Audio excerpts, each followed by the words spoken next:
जय हिंद। देखिए, आज के इस अंक में और इस वीडियो में हम लोग चर्चा करेंगे कांग्रेस पार्टी की।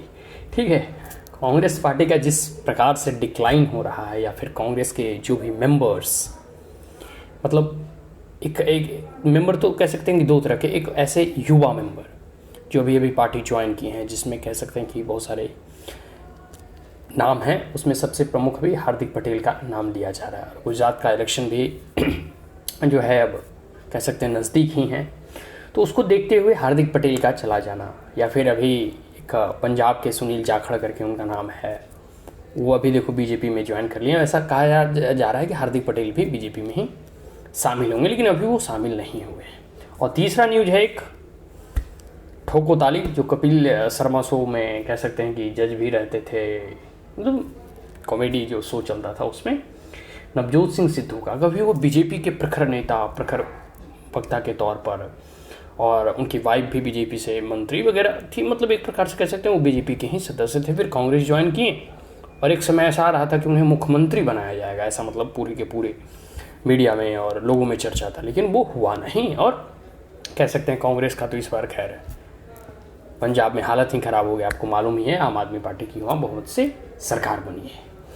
तो कैसे जो है कांग्रेस बिखर रही है, इसका आज के दिन कह सकते हो कि आप इसका पूरे के पूरे इन तीनों जो है उदाहरणों से आप समझ सकते हो। ठीक है, पहले हार्दिक पटेल जो कि एक युवा चेहरा थे, उनका जो है पार्टी से त्याग दे देना। सुनील जाखड़ जो एक अनुभवी और एक लंबे समय तक 3 पीढ़ी तक जो है कांग्रेस की जो जिन्होंने सेवा किया या कांग्रेस पार्टी में जो रहे, वो अब कांग्रेस पार्टी छोड़कर बीजेपी में चले गए। और तीसरा जो है नवजोत सिंह सिद्धू के बारे में अभी कह सकते हो कि उन्हें 1 साल की सुप्रीम कोर्ट के द्वारा सजा सुनाई गई है, एक कह सकते हैं कि केस में।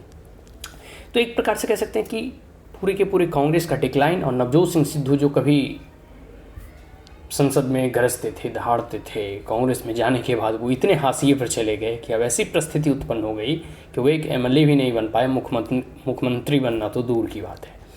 तो कांग्रेस का जैसा कह सकते हैं ना कि पूरे के पूरे अभी हालत हो रहा है, वो धीरे धीरे चरमरा रहा है, और आने वाले समय में कांग्रेस का और दुर्गति होने वाला है।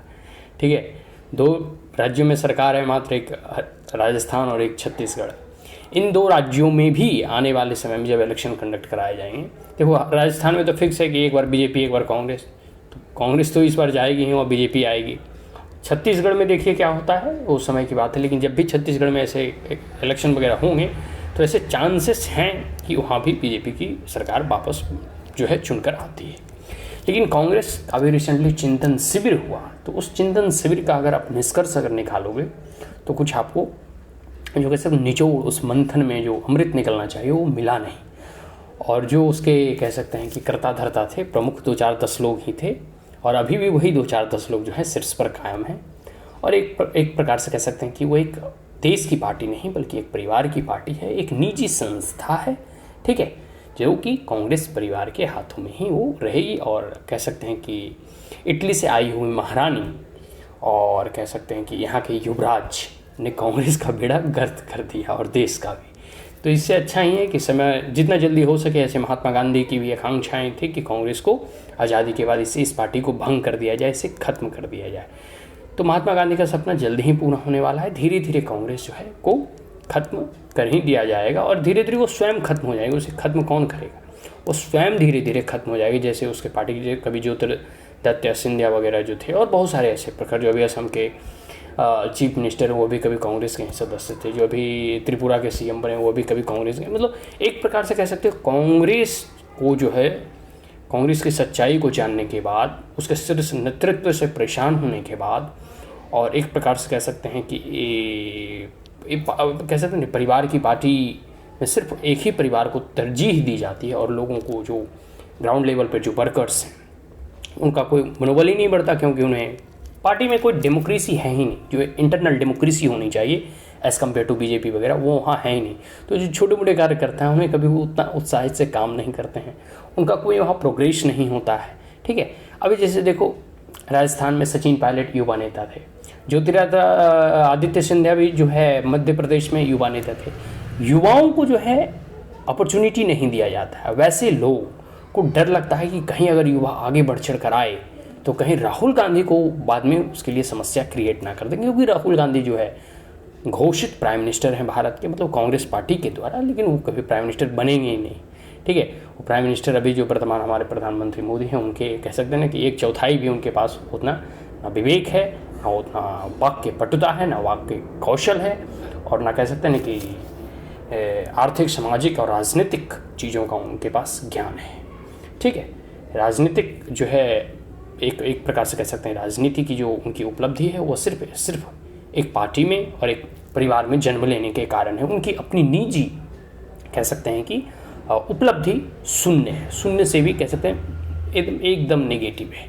उनको अगर कह दिया जाए एज अ धरातल लेवल पर, ग्राउंड लेवल पर उतर कर, तो वो एक विधायक का भी चुनाव नहीं जीत सकते। इसलिए देखते हो अमेठी छोड़कर जो है अभी वायनाड गए, और आने वाले समय में ऐसा आशंका लगाया जा रहा है कि वायनाड में भी वो चुनाव हारेंगे। तो ये सब को देखते हुए कांग्रेस का बेटा कह सकते हैं कि बेड़ा गर्क तो होने ही वाला ही है, और इटली की महारानी का बेटा तो खैर वो जल्दी ही अब संसद से भी वो बाहर हो जाएंगे। लेकिन खैर संसद में उन्हें रहना चाहिए, क्योंकि थोड़ा बहुत मनोरंजन हो जाता है बीच बीच में, आँख वाँख मतलब कौन मारेगा फिर। चलो कोई नहीं, ये बातें जो है कांग्रेस के लिए, और कह सकते हैं कि पूरे के पूरे 3 मेंबर का, मैंने 3 लोगों का जिक्र किया। सबसे पहले हार्दिक पटेल का कांग्रेस से त्यागपत्र, दूसरा है सुनील जाखड़ जो कि पंजाब के 3 पीढ़ी से कांग्रेस के मेंबर रहे, सेवा किया कांग्रेस में, उन्होंने बीजेपी ज्वाइन कर लिया, और तीसरा है नवजोत सिंह सिद्धू जिन्होंने कांग्रेस एक समय कह सकते हैं कि बीजेपी से छोड़कर जाने के बाद ऐसा लग रहा था कि उन्हें पंजाब में मुख्यमंत्री बनाया जाएगा, उन्हें 1 साल का सजा होना, ठीक है। तो ये तीनों जो है कांग्रेस के लिए हानिकारक है, और आने वाले समय में बीजेपी के लिए कह सकते हैं कि लाभकारी ही होगा, क्योंकि सुनील जाखड़ आ गए। हार्दिक पटेल के बारे में भी कहा जा रहा है कि वो भी बीजेपी ज्वाइन करेंगे, और गुजरात में जो है पटेल समुदायों का एक बहुत बड़ा महत्व है, वोट बैंक है, और ऐसे भी बीजेपी जो है गुजरात में बढ़ चढ़कर पार्टिसिपेट करती है, उनका अपना जनाधार है, ठीक है। और उस जनाधार को एक लंबे अरसे से मोदी के कार्यखंड के बाद से जीतते आ रही है, उसे बरकरार भी रखेगी, और इस बार भी बीजेपी ही गुजरात में जीतेगी, कांग्रेस आएगी ही नहीं, ये तो फिक्स है।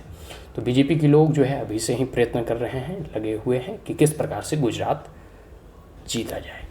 तो ये पूरे के पूरे प्रकरण में आज का जो है ना एक विश्लेषण कह सकते हैं कि कांग्रेस किस प्रकार से धीरे धीरे ताश के पत्तों की तरह धराशायी हो रही है, जो हमारी पार्टी और बीजेपी के लिए कह सकते हैं कि लाभकारी सिद्ध होगा आने वाले गुजरात इलेक्शन में।